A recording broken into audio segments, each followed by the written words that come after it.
Hi everyone, it's Roger and James here from the What's on Disney Plus podcast. In this week's episode, we're going to be taking a look at all of this week's Disney Plus originals, including The Beatles Get Back, Hawkeye, Becoming Cousteau, and much more. We'll also be showing a look at some of the news this week, though not a huge amount, obviously, with Thanksgiving and Black Friday and all of that lot. But before we go any further, quick bit of housekeeping. If you haven't already done so, make sure you do check us out over at whatsondisneyplus.com. You can like, follow, and subscribe on Facebook and Twitter. You can keep up with our mailing lists, etc. through that. Also, you can support us from as little as $2 a month through Patreon or YouTube channel memberships. That helps keeps all the lights on, keeps all the funding of keeping everything moving, and yeah, just you guys really do help in just making sure all those bills get paid. So, big thank you to Sarah for the executive producer level. Also, a big hello to Andrew, Elliot, Jacob, Caleb, Red Mars Man, Aero G, Andrew, Cody, Darren, The Juice, Lauren, and then over on the YouTubes. A big hello and welcome to Baba Trolling, Dave, Diona, CBBC Reborn, Adam, Maham. We've also got Ben, Raphael, Robert, J Blue, My VCR Still Works, Bina, Joshua, Dawn, Martin, Jeremy, and Sarah. Thank you very much for all of your support. And also just a quick bit of housekeeping as well. I am just coming to the end of a nasty cold and cough, so you might hear me I'll be trying to do my best to mute it and get rid of it. So that's one thing. All right. So, James, you have a nice Thanksgiving?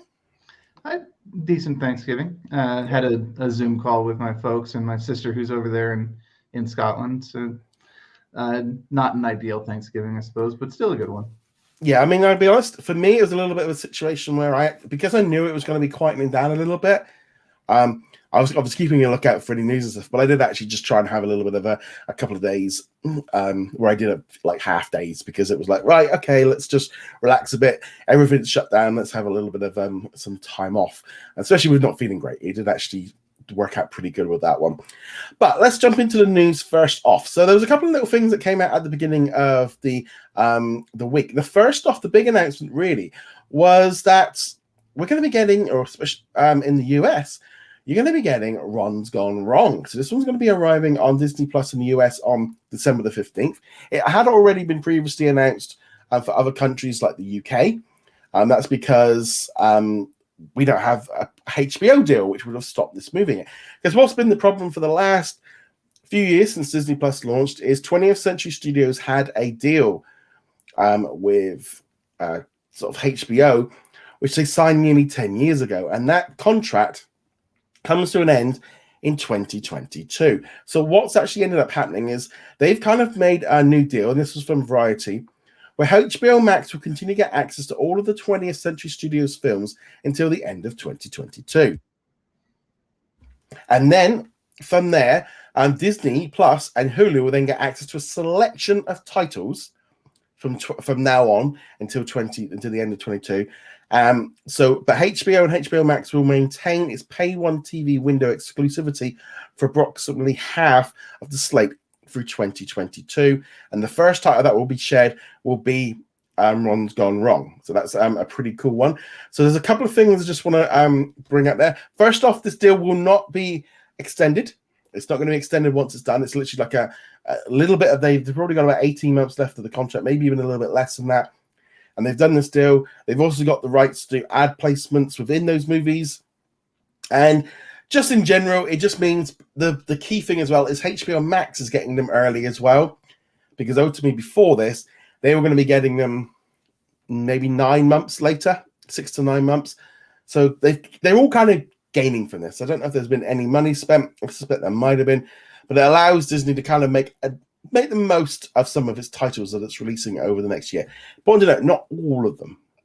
So there could be a few key ones that might, I suspect most of the Searchlight movies are probably not going to be included in this deal. So just say that Ron's Gone Wrong is going to be the first one. There's a lot of speculation that Free Guy might slide into it as well, because that hasn't arrived on HBO Max. But what did you think of this one?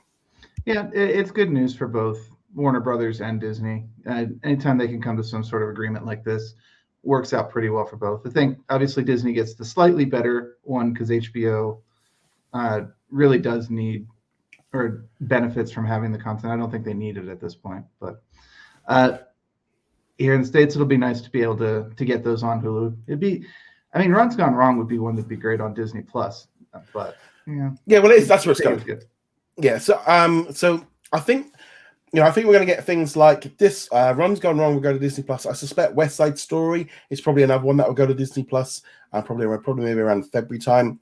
And there might be a few other, like, I imagine more of the family-friendly ones, the kind of the PG-13 ones will be the ones that will head over to be shared between Disney and Warner Brothers. And I think this is just a good way of them kind of getting the last of this contract out the way. I imagine from Disney's point of view, it's extremely frustrating to have to be making these movies, spending money on promoting them, and then giving them to your opposition. It can't be easy, and they've known for a while. There's been a lot of pressure on Disney to sort this out, but more importantly, this just gives Disney a few extra big movies in 2022, which it's got to be a good thing, isn't it? Yeah, and then of course, the last couple of big meetings, like the Investors Call and Disney Day, or Disney Plus Day, sorry, we got a lot of feedback from the executives. Like, we know we need to get more content on Disney Plus. We need to get more things that people want to watch to keep drawing them in, get new subscribers. That's a big thing that Disney's focusing on. So if they can get Free Guy, Ron's Gone Wrong, West Side Story, some of the other big Fox ones coming up, that's a big win for them, because that's what we heard at the last couple of investors. We need more content. We need more drawing in, and now they're starting to get that. Now we just need to see if they can maybe make arrangements with some of the other people still holding Fox licenses, and even a couple Disney licenses. Yeah, I think the trouble is about they're all getting to the end of these contracts, so it's like, how much is it worth? So Disney obviously went, like, we need some bigger titles onto Disney Plus. We're taking a bit of a hit on the stock market. There's just a general consensus that they need these titles. I mean, hopefully, in some ways, maybe some money didn't change hands. It was just along the lines of, look, can we do this? You can have them like 6 months early to HBO Max. Might have been enough to HBO go, yeah, let's just get this, it's a win for us if we get them early. For them to get Runs Gone Wrong and things like The Last Duel and French Dispatch, they're probably all going to be getting them early as well. It will just help. It's just going to help everybody. So I thought I was not expecting this. I just thought this contract was just going to keep rolling until the end of next year. There might even be speculation that they got extended maybe a couple of months just to kind of get to the end of the year to just try and sort that all out. But I think this journey is just it's a pretty good one. Yeah, I mean, HBO or Warner Brothers absolutely would have gotten something out of this deal, and then them just saying, okay, yeah, you can have it on Hulu or Disney Plus doesn't give them anything. So even if we don't know what it is, I'm certain that Disney had to give something to HBO Max. And it might not even be content. It might be like some sort of favor. It might be like a technology share. Who knows? Yeah. I doubt we'll ever find out, honestly. No, but just as a whole, great stuff, really, just to kind of give us a few extra titles in the US. For us, in the UK, it makes no difference. We're getting all those movies. We're getting all of them. They're not being shared at all with HBO, so I don't even want to worry about it. So I'm looking forward to, because we're getting The Last Duel on Monday on Disney. On Wednesday on Disney Plus. So we're getting a nice good movie next week. So just to clarify, I keep hearing The Last Duel, but you're talking The Last Duel with Matt Damon. Last Duel. That's what I'm saying, isn't it? Yeah. Okay. I think the stuffiness is kind of. It might just be me. Anyway, in any event, Last Duel. Duel. Yeah. That's what I'm saying. Never mind. In my head, that's what I'm saying. So there we go. So also this week, Disney tried to hide some of its SEC filings, literally the night before Thanksgiving. And in that, we found out that Disney is planning on spending $33 billion in this financial year, which runs until the end of, I think it's the end of September next year. About 10 million of that is going on, 10 billion of that is going on sports. But they're spending an additional $8 billion on content for its direct-to-consumer business. That's just continuing to spend making content, which is good news. Some of the things that came out of it, there was also some news regarding television numbers. So this is based on the United States. And so these are subscribers. So this is basically for people that are subscribing to television packages to get access to these channels. So they're not that's why ABC's not on here, because they don't have it's just a broadcast network. So according to the stats, from 2020 to 2021, pretty much nearly every channel has lost nearly about 10 million subscribers. The Disney Channel went from 85 million down to 76. ESPN went from 84 down to 76. Freeform went from 86 to 76. FX went from 86 to 77. And National Geographic went from 85 to 76. So in this whole pandemic, generally, these television bundles have lost 10 million subscribers somewhere. Now, whether or not that was because of people losing their jobs and all the rest of it, and people starting to do a lot more cord cutting, looking at those bills because they were at home. Because ironically, you'd think in a pandemic that they would be watching more television, but I think people were looking at what they were spending on and really showcasing that there's a lot of people just leaving traditional television networks and going over to streaming, because streaming numbers are up. Disney Plus is up 60%, ESPN Plus is 66%, Hulu's up 20%. They're moving away from where they are.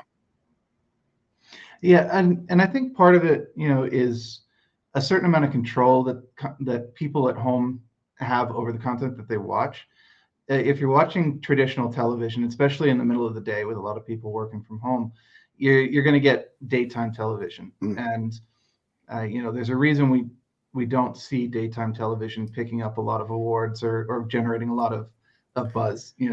So if you're working from home and you're doing a 9 to 5, since most people are, your choice is I can sit here and binge watch The Price is Right or daytime soaps, or I can turn on Netflix and I can have Tiger King running in the background, or I can be watching Hawkeye or The Mandalorian over here. Yeah, it's an easy choice. It is exactly what you said. Sat there this week. The Rock put that on instead of watching Good Morning Breakfast or whatever it is. Then Tiger King. I watched the new 5 episodes of that in one morning, because you put a movie on rather. It's I'm not going to sit through Loose Women and This Morning. I'd rather just put something on in the background. But I think just in general, there's a lot of people shifting. Now, I don't think we're going to completely get away from these linear networks. I think they're going to close some of them down. I think Disney XD, I could see FXX going into it, or even FXM. Those kind of networks maybe starting to be slimmed down a little bit. I wouldn't be too surprised if National Geographic Wild was another one. Kind of trimmed down some of the. But I always kind of think, at the end of the day, Disney is still making a lot of money from these cable companies paying them to have access to these channels. And it's an income. And also, I tend to look at it as these people that are subscribed are probably not going to subscribe to the streaming services because they're paying for the cable and all the rest of it. To me, sometimes it's not necessarily a or. It's a case of if not this, the other. It's sometimes Disney will actually want to hit both. So I would expect maybe the Disney Channel in the US to survive a lot longer than anywhere else, as long as they've still got viewers. And the same thing with ESPN. As long as they're still making money from it, they're going to continue to do it. So I think where the change might end up happening is in the subscription packages available for the linear channels, so the live channels. Right now, you have your base package, and then you have a whole bunch of add-ons. A lot of the Disney channels fall in the add-ons, the ESPN channels fall in the add-ons, and then of course the special ones like HBO, Stars, etc. You probably start seeing these compress into fewer and fewer packages, and eventually, we're talking probably pretty long term here. You might even get to a point where it's just there is a basic cable package, and this has got Disney and ESPN and FX and all those, and that's it. Because it's funny actually, because here I'm like Sky, so I have a satellite television package. When we moved in, my wife wanted to go back to having a satellite because we'd been a cord cutter for 3 years. She said, when we get into our new house, I want to have proper television again. I'm like, well, we don't really need to. But I said, I want to install a satellite dish because I want to have access to the free channels. Because, like you say, you want to watch daytime TV, you want to watch the news, you might as well watch the news channel. So I have Sky, and literally yesterday I had an email. The last year they gave me a year of Discovery Plus for free. They've literally emailed me yesterday. As a special gift, you've now got another year of Discovery Plus for free. Along the lines of, right. I think I've watched 2 things. I think my wife watches a little bit more on it. But it's I'm not going to pay for Discovery Plus, so it's included in my package. I've actually got Netflix included in my bundle. I've also they also introduced Peacock into the bundle as well this past week. So now it's like, actually, I'm paying Sky, but I'm actually getting access to about 3 or 4 streaming services within this bundle now. And so the box is primarily, it's like a combination now of all my digital, and then you've got Disney Plus built into it as well. So it's very much becoming my main way of watching everything is through the, and which is where I think like the satellite and cable companies are going to move over. They want to be the ones controlling how it gets out there. And they're shifting away, but I can see how Sky and Comcast over here in the UK are shifting to focusing not necessarily on the amount of TV channels you've got, but it's your bundles and what access you get to, because they're going to be they've done a deal with Paramount Plus, they've got a deal with HBO. So essentially, I'm getting like bundles of all these streaming services built into it that way around. Yeah, and that's actually the same for me. I've got a number of streaming services built into my normal cable package. And then similarly, like my mother got a year of Disney Plus through her cell phone. She was Verizon, right? I don't think she renewed after that, but these streaming services are coming through non-traditional methods as well. Yeah.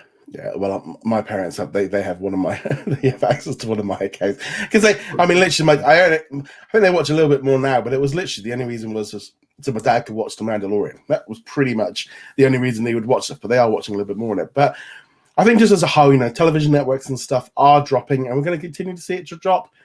Whether or not we see what they've done, like here in the UK, where we've only pretty much got the National Geographic channel left, which is really annoying because they put in the new series of Hot Zone onto National Geographic this next week. So I had to go through the guide and press record and set it all up. I'm like, oh, why didn't I? Because we just finished watching Hot Zone season 1 on Disney Plus because it's a Star original here.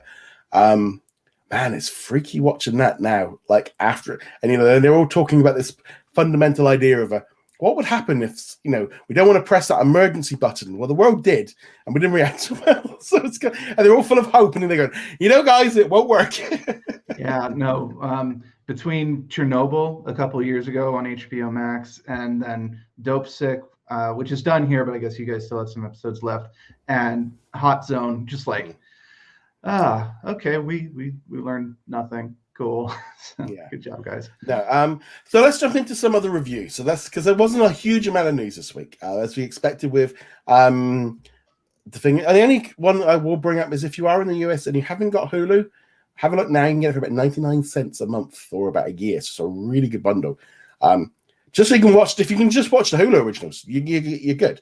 You got loads of content there. A lot of them are the stuff that we talk about with the Star originals. So if you look into it, I would honestly, if I was there and I wasn't a subscriber, I'd be doing that with the Hulu. Also, if you've got the Hulu Live bundle, the Live TV bundle, you're now going to get Disney Plus and ESPN Plus included in your bundle from the next month. The price is going up a little bit if you haven't got this Disney streaming bundle, but if you've got the Disney streaming bundle, it will come down.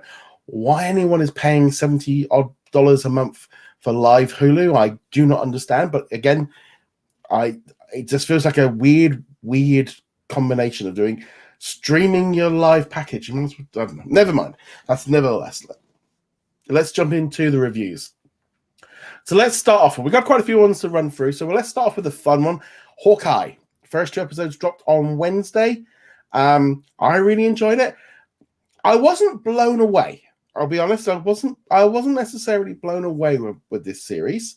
It was a very kind of like, oh, okay, I enjoyed it. It was fun getting into it, but it didn't really kind of, like I said, I'd probably, I think I gave it like a 4 out of 5. It didn't, and I think that's kind of, where's it going to go? Where's it going to be going from here? There's lots of fun stuff with it. But it was kind of weird going back to like only seeing like the tracksuit mafia after we've had like sentinels trying to take over the entire universe, dragons and stuff trying to come out from the hells of a gate, trying to destroy everything on the planet, and we've had cybernetic assassins, and then we literally go to some really bad thugs. What did you think? Yeah, I think I'm a little more tolerant to that because that is literally what the comic was. Is kind of Hawkeye is supposed to be the ground level hero who's taking on,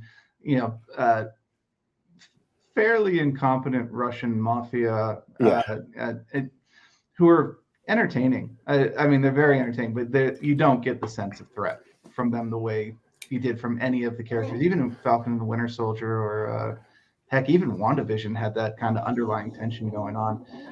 Having said that, it's very clear that that's also kind of the point.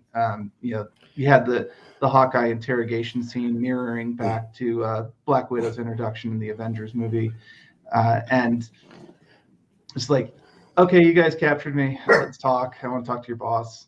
Things like that. And it's definitely depowered. And this is another series where I'm glad they dropped 2 episodes, because the plot really doesn't start until about halfway through the second episode. The first episode's almost entirely character introduction. It was very much funny because the first episode literally is just was it Kate's origin? That's pretty much all it is. Which is, I didn't have a problem with that. I actually thought that was fun. I enjoyed it, and I'm really looking forward to watching this week's episode. So it wasn't like, but I didn't really have that kind of wow. That was amazing. It was like, yeah, that was good. It was good, but in some ways, like you say, because they stripped everything down to bare bones. You know, the Hawkeye is the most. You know, he's just got a bow and arrow. That's all he's got. And it's that kind of thing. The universe has got so big and so expansive that it does feel small. Now, things could really start picking up if some of the characters that are rumored, like, you know, might start coming into it. You know, I think like with Daredevil and Kingpin and all this kind of stuff coming into it, it could be fun. But right now, based on those 2 episodes, it's like, yeah, this is my 4th favorite out of all the Disney Plus series this year. Let's see where it goes. I will be checking it out every Wednesday morning when it drops, and I'm really looking forward to it. But it's like I said, it's a really hard one, because it's like there's nothing wrong with it. And that was the thing. Is I'm not sitting there going, well, there was nothing I didn't like. I liked it all. It just didn't go to that next level. And I think some of that is also going to be whether you're coming from the comics or not. More than any of the other books or the other series that we've had so far, this one has a lot of nods to comics that you probably won't catch unless you are familiar with them. There are 2 pretty big ones. One is Kate's new stepfather is a very important. They obviously show that is going to be an important character, but if you know the history of the comics, you're going to go, okay, this is even more important than you think. Swordsman, is that right? Swordsman, right? Yes. I mean, I honestly was half expecting him just to start twizzling his moustache and going. I mean, because he was so like really. Yeah, it was so over the top. I'm going to come back to him in 1 second. The second point, though, was the friend of Kate at the beginning. You see her name very briefly on the phone as Greer.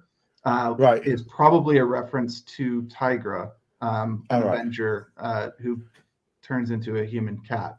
I don't think they're going to do anything with her in this series, but they might be setting her up for at some point. Anyway, there was going to be a Hulu animated series of her, wasn't there? Right. I don't know if it was going to be the same actress or anything like that, but it's I don't know. It might just be a fun Easter egg, and they're not going to do anything with it. She's a bit of a problematic character for a number of reasons.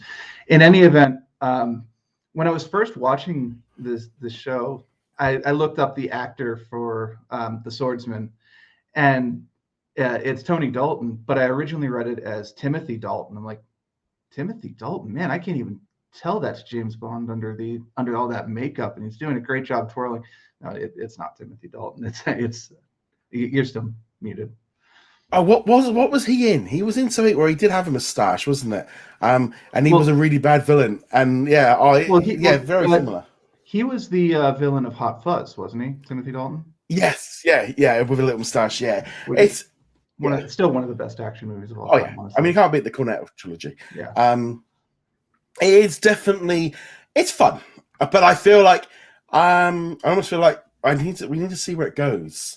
They really did. I think dropping those 2 episodes really helped, because I think had it ended where it ended, everyone would be like, "Where's Hawkeye? What's he doing?" And like people going, "Oh, why is Kate Bishop?" It's like, come on, she is part of the Hawkeye, character now. Kind of interconnected completely. I don't know. I thought she was great in it. Kind of a little bit of very much in that teenage zone, making some silly mistakes, but that's refreshing. Kind of gives me a little bit like the Peter Parker Spider-Man vibes of being much younger, And if we're building the young Avengers, you want them to be young. That's the general point of it. I like I said, it was good. I really enjoyed it. Great stuff. But well, I think the only complaint that I have is that Kate takes on the tracksuit mafia a couple of times in fights, and I was like, okay, she's not super powered like Spider-Man is. I'm having a little bit of a hard time believing that she's holding her own against these rough. Well, I disagree with that because I think they made a very, very strong point throughout the montage and her like dropping references here and there to winning competitions of martial arts, winning competitions with archery, coming in state on fencing. They did establish that she actually has she's a trained. She is trained for this. So I didn't actually. For me, that was where like no. They did a good job of like setting, dropping the Easter egg so you knew where that was going. Yeah, no, I had no problem with her skills, absolutely at all. Like her ability to hold her own in the fight was fine. The bigger problem is you've got very burly, strong Russian men. If they connect with her at all, which they did a couple of times, like she's gonna feel that. No amount of training in the world really prepares you for getting punched in the face by a Russian who has been living at the gym. Yeah.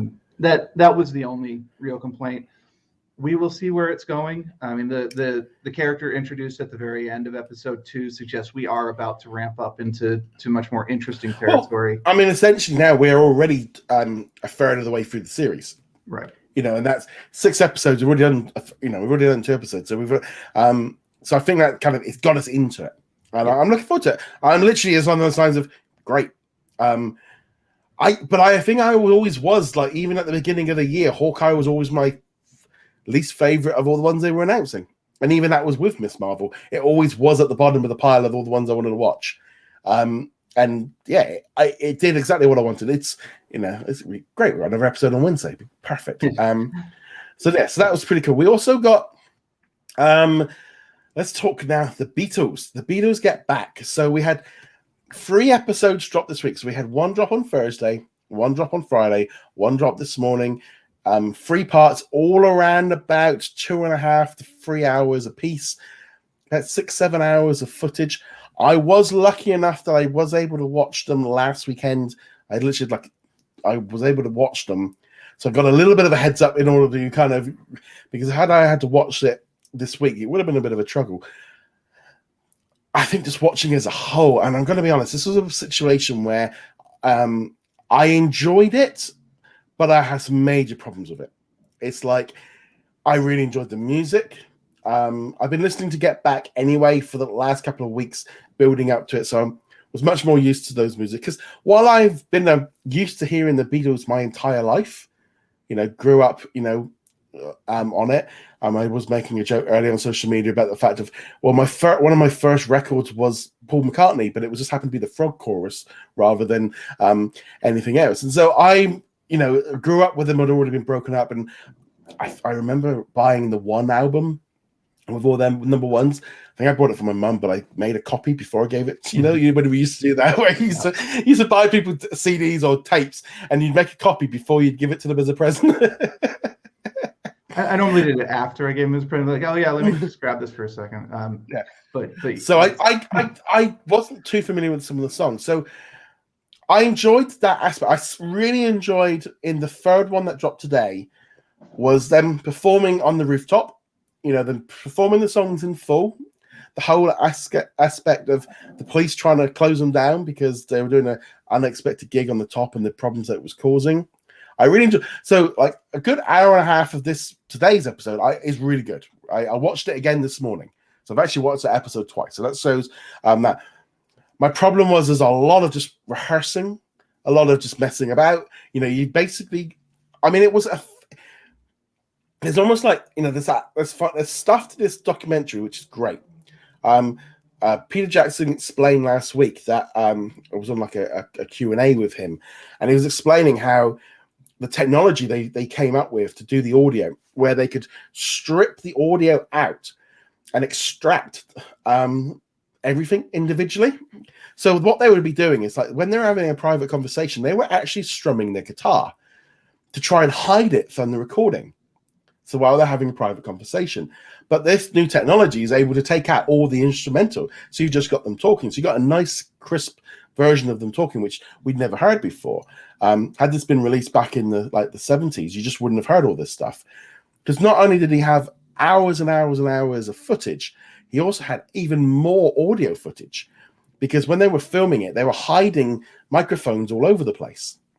To try and catch the real them, they put little sticky labels over the light on the camera to set it to record, and then walk away for 15 minutes, 20 minutes until the tape ran out, to get them to be relaxed, to actually be themselves rather than being like on camera. So that's why we're seeing some of the conversations and stuff being very real. I mean, it was like there's one whole scene where Paul McCartney and John Lennon are having a really heated conversation, and all they've got is a hidden microphone they put in the fruit bowl or something, and managed to get it that way. So there's some really important things, and we're hearing stuff for the first time. We're really seeing the band breaking up.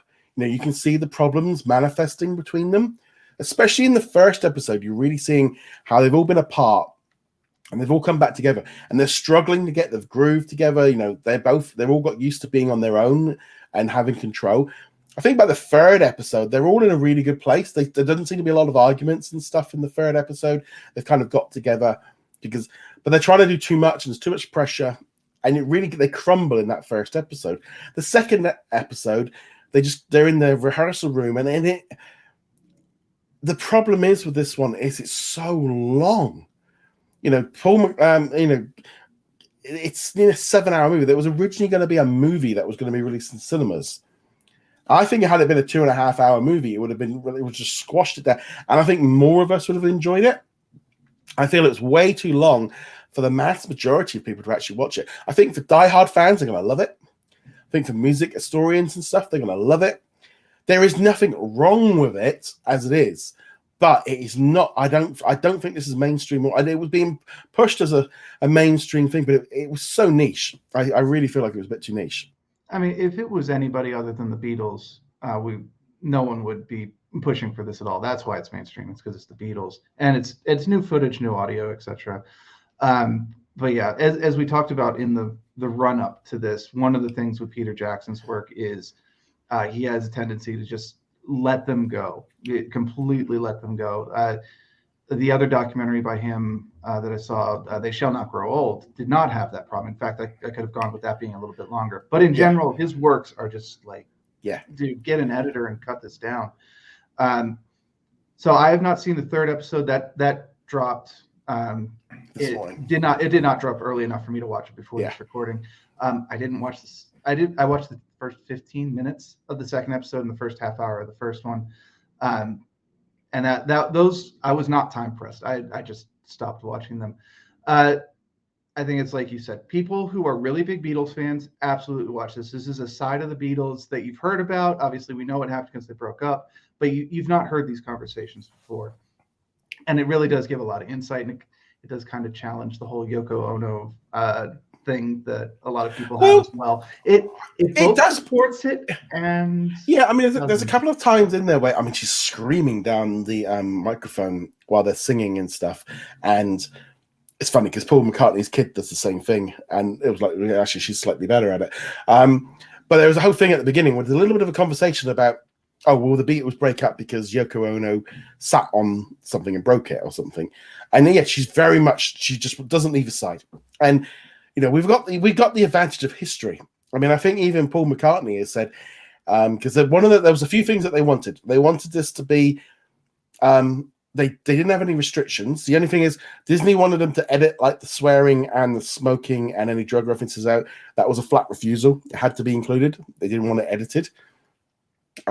Which is for the best. And it kind of throws out this whole thing with this whole babysitting service. Like, well, doesn't come under it.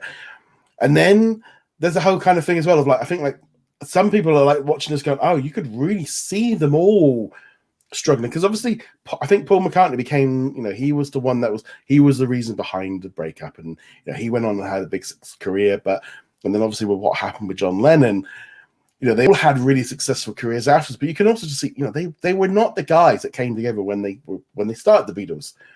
And you can see them just falling. And I think the main thing as well, when they lost their manager, they didn't have a leader. They didn't have someone controlling them, and they all went off. It was probably at the time, I mean, they made some incredible stuff together. But like all groups, you're what you're like when you're 16, 18, and what you're like when you're a multi-millionaire 40-year-old you've probably got a very different outlook on life. And they probably, want to do their own thing. It was fascinating. I'm really glad I have seen it, but I am still at the same time I gave it a 3.5 because of the editing and how long it was. Because I was watching it and I was getting bored. I was on my phone. I think when I watched episode 2, I was still like tinkering about and doing bits and pieces while I had it on another screen, because it's just like, it's just too long. It's like, and that's the thing of like, hold on, if I'm getting distracted and I'm getting bored, that's not a good sign. I really could have done with some more like context sometimes, because I think sometimes they just like glossed over the history and what happened afterwards. This is a really important moment, but you don't know about it because you haven't, you wouldn't know. Instead of, it doesn't cut off, some subtitles and all that, just to kind of say, well, this is important because of this. This is, after this, he used this song for his first #1 single or something like that. That would have been good, because not everyone knows every single part of the history. And I really just feel, this is just not for your casual audience. I know Disney were going out for this, they were pushing it as, it's just like, this ain't going to hit that mark. It's too niche. I would agree with that. I think what I would have done in their shoes is maybe take the first 2 episodes and then the first part of the 3rd episode. I'm kind of guessing at the 3rd one. Compress that into a documentary by itself, and then do the rooftop session, the play maybe as its own thing as well, because it sounds like they just do the rooftop session and that's what the recording is. That's probably how I would have handled it. You reminded me of something, actually, a podcast I used to listen to called The Great War, and it was doing World War One week by week, as if it was reporting on it as it was happening, just 100 years later. But one thing they would do occasionally be like, this happened this week, like this general moved his men to this location. Now, at the moment, that doesn't seem like a big thing, but 3 weeks from now, this is going to be huge. So keep this in mind. And I wish they had done that with this as well, like you were talking about. Yes, in the context of that moment, we don't know what the importance of this, but you can go. We do, and you can definitely go. It's not important now, but it will be important later. Yeah, because I really enjoyed the first opening bit where we're getting like a history lesson with the Beatles. Because essentially, what happened was I was ending up going onto Wikipedia to do more research after I watched bits of it to find out what important. That's not a mark of a good documentary to do that, where you want to find out more, but you're like, well, what was this about? What actually happened? And it's the kind of thing of like there's the length of it is a problem, but on its own, it is a really important thing. It's such a weird little thing. The reason it was released as a 3-part series was back when Disney put together, or ABC put together, the Beatles anthology series, which Bob Iger was working on. In New Zealand, they were released over 3 nights. And Peter Jackson thought that was great, and so wanted to repeat it. And then it came about, well, when can we do 3 nights? Thanksgiving. And that was when because Peter Jackson doesn't like weekly. He doesn't like doing a weekly thing, but he liked the idea of doing like a mini event. And it's and I'm just sitting there going, were people doing it? Because I don't know about on my social media. It did not feel like that's what was happening. It's definitely not on what I feel like. I'm just going to have a look, because I just literally just did a poll about an hour or so ago. Right. So we got about 100 votes. So this is only obviously just a straw poll on social media. What did you think of the Beatles? 25% said they loved it. 8% said it was okay. 5% said it was boring. And 60% said they didn't watch it. Which is like, okay, that's what? 65% really didn't like it, or had no interest in it. And that's obviously just a straw poll. But I've really not been, there's a lot of people talking about how great it is. But you get away from that. I know, in our Facebook group, there's really been not a lot of buzz on it. I thought there'd be it's like, but if this is supposed to be this big event, there'll be a lot more excitement over it. And it was, there's just It's like, how much excitement can you have over something that's 50 years old or something? Well, there is no spoilers because this happened 50 years ago. No, it's a bit of a strange one. I'm really glad they did it. I'm totally in. My one thing is just it would have been nice if some more. Like if they're rehearsing a song, maybe just show the one song being rehearsed once rather than 50 times, because that was the other thing. Like, you know, we changed the word. We changed this. You change this. Change that. Change this. Change that. Change this. Change that. Like, oh, come on, let's play the song. You're playing the same song over and over with like one chord change or one word change or a phrase has been changed or we dropped something, and it just gets repetitive and repetitive. Also, obviously it's a straw poll, so don't take it seriously. But of course, I suspect that this is also a show that's going to very much self-select the people who want to watch this, who big Beatles fans or music producers themselves want to be in on creating music. Yeah. They're going to watch this. They're going to love it. And if you're not a huge Beatles fan, you're going to look at it and go, you want me to sit through 7 hours? Nah, I'm going to watch something else.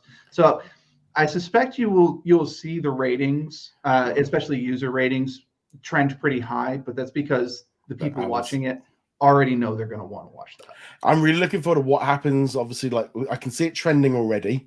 What happens like week on week? Also, what happens when the Nielsen ratings come out? Does it hit? You know, I mean, the minutes should kick it up a bit. But I don't know. It's a real strange list. I've got to say to Disney, good on you doing something different. This is exactly what we wanted on Disney Plus. We wanted some variety. We want something different. Keep doing it. This is good stuff. You know, you can. Why they're allowed to smoke and swear and talk about all kinds of stuff in this one, but we can't have any reference to single thing in anything else. Is like, well, come on, you know, Beatles, you know. We need a little bit more because this is like this just because I saw a lot of Americans going, why is this not on Hulu? It doesn't fit with Disney Plus.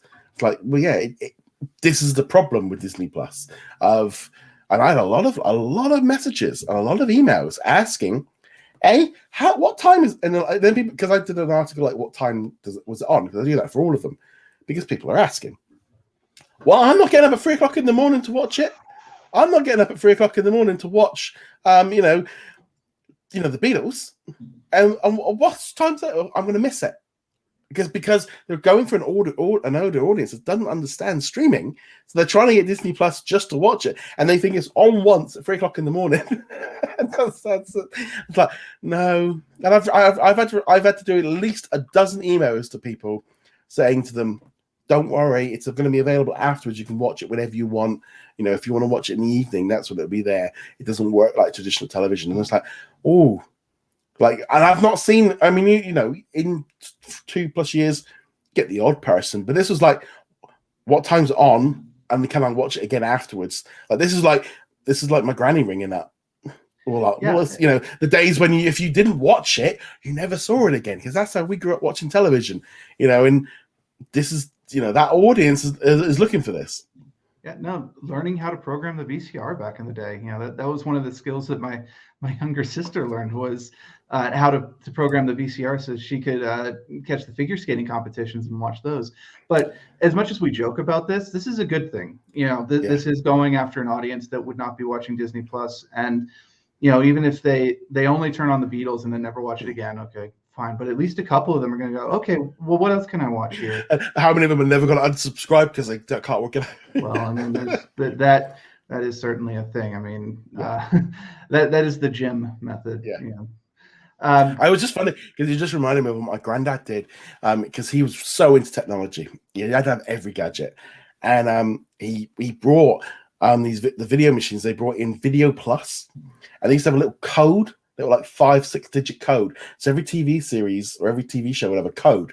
So when you need Radio Times, you just say like 786. So you put that into the VCR, and it would. So it was supposed to be like a way of being much more. You didn't have to put the times and stuff. You put this code in, and it would know when to record it. And I was just like, God, he's like, you try to explain that to somebody now of how to watch a TV show. Oh yeah, you need to buy a TV guide, and in there'll be a little code. And then you need to put that into your VCR on a thing, not on a screen. There's no screen or anything. And yeah, that is the audience that are watching this. When you were growing up, did they put the TV schedule in your newspaper, or was that an Yeah, American yeah, thing? yeah. Oh, that Every was always cool. every night in the local paper, you go straight to the TV Yeah. guide. What's And on tonight? And like yeah, Friends, Chandler does something yeah, stupid or something, and it would have yeah. like the brief description. Those, And it was a big thing when they put Channel 5 on there. oh yeah, Because they would put all the channels on there. But nevertheless, it, we're it's a fun bit talking of about the Beatles. nostalgia. We're doing some nostalgia. We're doing some nostalgia, but I don't really want to go back to that either. It's funny because like last night I was cooking dinner and my wife got home from work and she comes in and I had the Beatles album on and she's like, "Why are you listening to the Beatles?" And I went, "Well, why can't I listen to the Beatles?" I said, "Well, I've been doing stuff all week with and I said I just wanted to." I'm just like. I've never heard you listen to the Beatles in like 10 years. Like, oh yeah, that's what I just did. So yeah, so I've been doing that. So yeah, I'll be on to some of those next week. Right, let's now talk about another documentary that got released this week was Becoming Cousteau. It's all about the French diverman, and this one got released on Wednesday. As you know, we're both scuba divers. My mum used to constantly call me Cousteau because that was the only scuba diver that people knew. So I found this fascinating. I felt this was a fascinating documentary. The early days of natural history because we're both fans of National Geographic, the BBC series, all these kind of things. And this is like the groundwork of all of that. His films, while I don't know if I've seen them, are an inspiration to the people that they make the stuff that I've then made. So the impact of this is very strong. So I really enjoyed this one. What about you? I enjoyed this quite a bit too. I've seen 2 of his documentaries. That was a long time ago. And they are very obviously dated. They have just straight up factually incorrect stuff. But of course, we just kind of understand. Yeah. He was the pioneer. No one really did research before him, so of course he's going to get stuff wrong. And we learned stuff since then. You just kind of go, all right, it's important as an artifact. Don't use it as a source right now. That said, the documentary was great. It was really fun just seeing the way he did things, the motivation behind what he did, and then how he did it and how many patents he had. I mean, that was crazy. So kind of a bit of an inventor of the way of basically creating scuba up and like underwater cameras because it didn't exist. Just fascinating with it all. I kind of liked how it was like the early days of him getting started in his life and getting together and making the TV series and making the movies and all the aspect that went with that one. And then it kind of shifted. It shifted tone a little bit because it went over to he was way ahead of his time of going, look, guys, things are changing under there. We've got evidence. I've been diving here 30 odd years and we're seeing some stuff changing. The fish aren't here. The rocks are changing. The pollution. And this was in the 70s. And, he's going on about changing things and, putting pressure on things. And, some of the things they were doing, like riding a tortoise and dynamite to blow up. You're like, whoa, you can't, now they have to, even if they rescue a chick from, they have to come on and go, we are really sorry, but we felt we had to do this. Please don't, the rules of what makes a documentary, have been made up from this. You're not supposed to interfere, and they were interfering completely. But I like the aspect of it shifted to being about him then basically foreshadowing global warming, protecting the seas, that there's not an infinite source, pollution. And then it's like, I remember getting quite like frustrated of going, this guy was doing this before I was born on television, like telling people or what. And it's just like, even now, we've just had the big event in Glasgow where they all, we need to bring down, right, it's 50 odd years now. It's like, I actually got me a little like frustrated going, this is stupid. They've been saying about this for so long. We really should be a lot further forward in where we are to what it is. And then, Well, we had the same in the, in that other shark documentary we had earlier this year with the woman where it was primarily talking about Jaws and her work on that, but she was also saying, wow, we've seen how much has changed just in like the 20 years since we started doing this. And it's obviously a lot worse now. It's hard to not honestly feel a little bit helpless in front of it. And I honestly, I don't know how the next generation of people are going to handle it, to be honest. Yeah, it was a really good documentary. And what I'm liking at the minute is National Geographic are like releasing these movies in cinemas for short runs. So it's I think we had the Fauci one. That was the first one that dropped recently. We've now had Cousteau. I'm going to be talking about the Rescue in a minute, which has just come out in cinemas. It's coming to Disney Plus next week on the 3rd. Then I think next weekend we're getting over here. We're getting the First Wave, which is a COVID-related one. That's coming on a Sunday night and coming onto Hulu in the US. So they get like 2-3 weeks in the cinema, and then they're coming onto the streaming. And I think that's a great way of doing these documentaries, to kind of give them the prestige and the cinema run. I mean, I still think you might as well just chuck them on the streaming, because no one's how many people are going to the cinema. But getting them on there within a few weeks is actually a really good thing. I was, my wife wasn't so keen on the Becoming Cousteau one, but we then watched The Rescue. So this one is all about the Thai a football team that gets stuck in a cave in Thailand, and they end up like calling in these British like cave divers. They go caving on their weekend, so they flew out there because there's hardly anyone does it, and we see the story of them finding the kids and how they're going to get them out of the cave. So they're using a lot of footage that was filmed by all the local news people, because there's so much footage being filmed on the surface. They've also got some footage of them rescuing the kids when they see them all, because they filmed them, but they also reenacted a lot of it. They actually reenacted a lot of it on Pinewood Studios here in the UK, but involving the people doing it. They had all their own gear. They turned up. I mean, they literally had a big tank, filled it with some. I mean, I think they were even putting like broccoli and stuff in the water to try and make it. But the thing is, because of it's a dark, gloomy cave full of water, really doesn't really make a lot of difference. But it really helps visually, because I did that at one point. Turned to my wife, I was like, they didn't have people filming this while they were rescuing, did they? Because it was getting to that point of going, wow, there's a lot of footage, and you couldn't tell, because then you saw them coming out of the cave with all the crew there, because obviously they were being filmed by a film crew. So it was really hard sometimes. And then, like, afterwards, I did a little bit of research. Go, oh no, they did actually reenact it. But it's such a great documentary. Me and my wife I literally was mesmerized for the whole thing. I watched the whole. It was one of those things of like, I mean, I knew they escaped because obviously it was all over the news. But fantastic documentary. Really need everyone to watch this when this drops onto Disney Plus next week. An incredible documentary. This is the stuff. It is so good, and seeing these British divers of like what they had to do and to get these kids out of it, and the risks that they went to. I mean, somebody died, trying to rescue them, because basically nobody in Thailand was trained to go into cave diving, and just incredible, an incredible documentary. Yeah, I'm very much looking forward to watching this when it drops with everyone else. I did not get a preview copy, so I will be seeing it next week, and I'm very much looking forward to it. I'm glad that to find out they did some reenactments, because honestly, I don't think people realize how absolutely insane cave diving is. It is. Oh, these people are nuts. Yeah, you have to have a certain level of insanity to do this. It is one of the most dangerous things you can do. It actually also was very much along the lines of the people that were all doing it, the hobbyists. Were all very much like outcasts, didn't really like people, like being on their own kind of thing.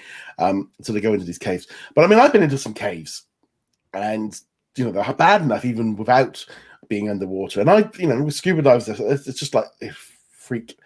And that's the thing of trying to get them out, because they had to rescue some other people that were in there and realize if they can't get adults to go like 30 seconds underwater, how are they going to get kids to go 2 hours? Incredible, an incredible story, heartbreaking, heartwarming, just very well made. Honestly, yeah, that's such a, you've got to watch it. There's definitely a good one to watch next week. We also got the 4th episode of Dopesick internationally on. Are you keeping up with the? I'm done. I finished it off because your schedule over there was so weird. So I don't even know where did 4 end. We had episode 4. So this one here was the girl is really starting to struggle with addiction. She's starting to hang out with a drug dealer. Also, Michael Keaton's now hooked on the drugs as well, and he's like dancing with his wife. But also the pressure on the people investigating them. I feel like they've found it now, because the actual what was it? The report that was the whole thing, the entire thing was based on of having no addiction was literally a question or like a letter that had been put into the journal. Me and my wife watched it. This is like for us like one of the main show right now. Again, it's an incredible series. Like I said, we're getting them weekly. This for me right now is one of the highlights on Disney Plus. It is an incredible series. Can't stress how good this one is, and it's scary. I mean, my wife works in healthcare, and we were saying, we would have a discussion it's like how bad the American system is with, and we've seen it firsthand here with like how money's involved in all and trying to bribe stuff, but it's nowhere near on the same level. And they're like, this is it just feels so wrong. From our point of view here, we have an NHS, we have a National Health Service. If I need to go to hospital now, it doesn't cost me a penny. If I pay it through my taxes, so there's no incentive, to get you. And it's incredible. Michael Keaton getting hooked on the drugs was not something I was expecting. This is for us right now. Is an amazing series. I'm every Wednesday can't wait to watch a new one. This was a great series. I'm not going to talk about specifics because I don't remember where things kind of finished up.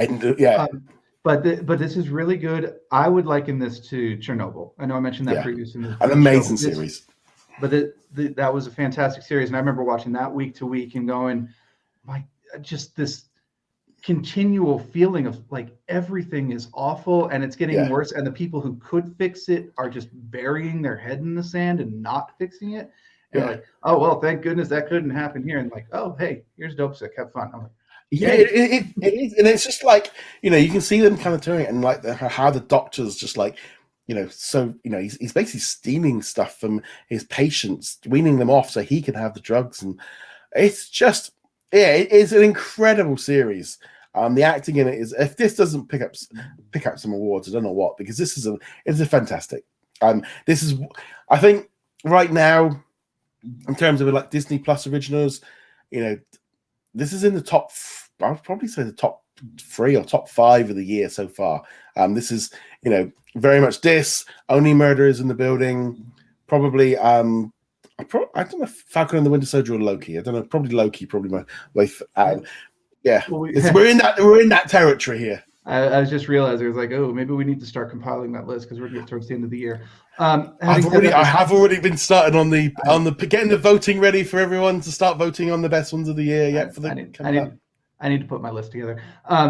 This is a really good series. I definitely highly recommend it. The one thing, of course, as you guys have probably picked up on, you do have to be in the right mental state to watch it.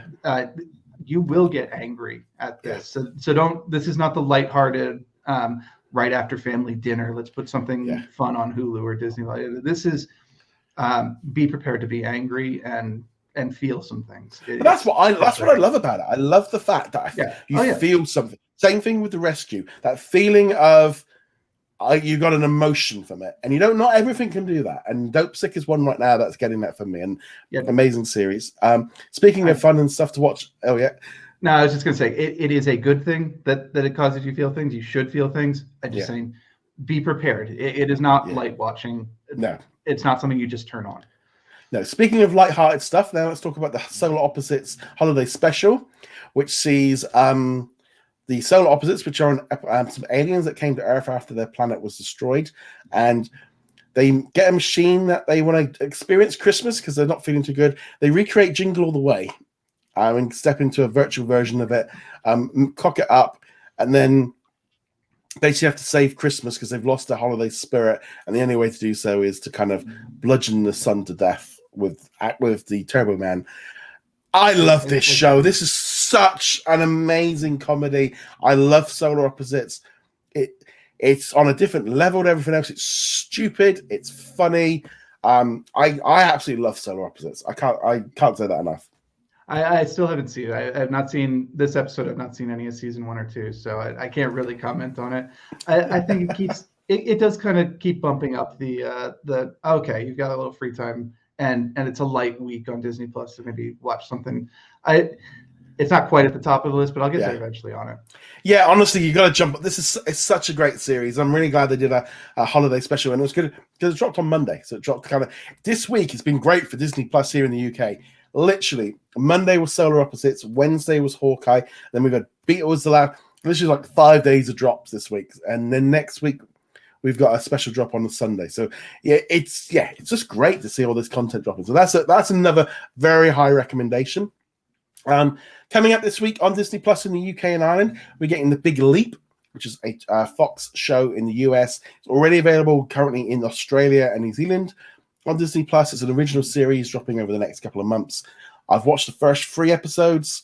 It's all about, it's kind of like a reality TV series where they're all trying to do Swan Lake and stuff, but it's a drama series. So all the actors, and so everyone is playing the parts. So it shouldn't work. But it's kind of. I ended up watching all 3 episodes in one go. I was like, oh, I want to watch the next one because it's a bit like, it is light-hearted in the fact of, but it's also like the judges and stuff are then interacting and they've got problems, and you're seeing all the problems of it's basically what would a really good reality TV series be like if the producers could get everything they wanted to actually happen. Again, it's a really good drama series. I've actually been seeing some adverts and stuff running on TV over here promoting it as the next original series for Disney Plus. I wasn't expecting it, but The Big Leap is really cool. Really enjoying that one. I mean, honestly, I think the first I heard of it was when you posted the review on the website. I was like, what is this? The Big Leap? I don't know. So it is a scripted version of like America's Got Talent or Britain's Got Talent, something like that. I give this a try. It's not on Hulu yet. It's on Hulu. Yep. It's kind of like a shared Hulu / Fox show because it's made by 20th Television, but kind of I think before it kind of got greenlit before they kind of pulled apart. But a really surprising show. But this is again the joy of Disney Plus here in the UK right now, where we're getting so much choice. We're getting a little bit of variety coming in each week, which is a nice thing to be having. But yeah, so definitely if you're in the UK, check the first episode when it drops on Wednesday, and if you're in Australia, I think the 4th episode has just dropped earlier this week. So yeah, so that'll be good. So I'll be watching that over the next couple of months, which is lovely. And also they confirmed the Wonder Years is coming on the 22nd of December, and it'll be a weekly show then from there. So we're starting to get a lot more shows starting to drop in and stuff. But yeah, that's all pretty cool. I'm trying to think what else. I think that was pretty much that's all of our reviews. That was a decent amount of stuff, especially since last week you're like, we got nothing. There's literally nothing dropping this week. But this is the problem. I did feel like, we had like Disney Plus Day, we had loads, and then we've had Thanksgiving week loads. Then last week was like, meh. You got none. You got Minnie Mouse doing a TV show or something like that. Yeah. So next week, I'm trying to think. Next on the next podcast, I will be sharing my thoughts on Welcome to Earth. I haven't watched it yet, but embargo's in the week, so I'll be sharing my thoughts on that one next week. Plus, I'm trying to think what else there'll be. Oh, we'll have a Hawkeye next week to be talking about as well. Hawkeye. Maybe we'll try out The Big Leap. We've also got the Diary of a Wimpy Kid drops on Friday. Oh, joy. And it's only about 50 minutes. That's how good this animated movie is. Only about 50 odd minutes. So it's quite a short animated movie. I'm okay with that. I can go with some shorter content here and there. Yeah, so there is something as well. So there we go. And also I'll be talking about The Last Duel because that drops on the UK on Wednesday as well. So I got loads of stuff to watch this week. That'd be great. So not a good bad week at all. Right, on that note, guys, I've managed to make it to the end of it. I definitely feel a bit croaked. There won't be a live. Yeah. I wasn't used to seeing myself on the full screen. I had to a few times kind of. Yeah, there won't be a live Q&A this week, and this was the experiment because at least with this one here, I could have James talk for me a little bit. So there won't be a live Q&A, but I will do one for a text version for those of our patrons and YouTube channel members. But there won't be a live one this coming Sunday because my voice just won't be able to take it. On that note, guys, thank you very much. See you guys soon. Later. I'd like to thank all of our Patreon and YouTube channel members for their support. You can become a member from as little as $2 a month and you get access to our weekly Q&A and much more.